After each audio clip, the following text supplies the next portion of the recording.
পক্ষে কাজ করবে বলে মনে করে টাইম। ব্রিটিশ সাময়িকী দ্য ইকোনমিস্টের বিশ্লেষণে তারেক রহমানকে তুলে ধরা হয়েছে বাস্তববাদী নীতি নির্ভর নেতা হিসেবে। জনমত জরিপ ও সাংগঠনিক শক্তিতে বিএনপি এগিয়ে, এমনটা বলা হয়েছে। একই সঙ্গে ইকোনমিস্ট বলছে, দীর্ঘদিনের দুর্নীতি ও শাসন ব্যর্থতায় হতাশ ভোটাররা ধর্মভিত্তিক রাজনীতির দিকে ঝুঁকছেন। ফলে জামায়াতে ইসলামের সমর্থন বাড়ছে। তবে সরাসরি সরকার পরিচালনায় অভিজ্ঞতা না থাকায় জামায়াতের উপর আস্থার ঘাটতিও আছে বলে মনে করে দ্য ইকোনমিস্ট। তারেক রহমানের একটি সাক্ষাৎকারের শিরোনামেই তাকে নির্বাচনের ফ্রন্ট রানার বলেছে বার্তা সংস্থা রয়টার্স।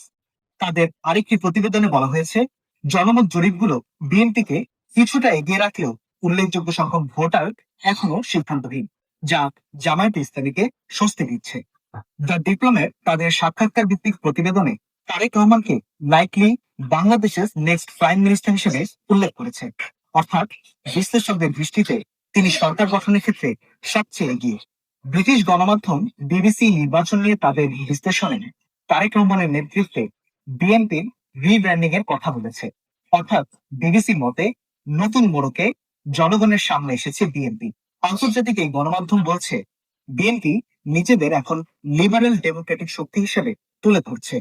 ধর্মভিত্তিক রাজনীতির বিপরীতে অর্থনীতি, সংস্কার ও গণতন্ত্রের কথা বলছে।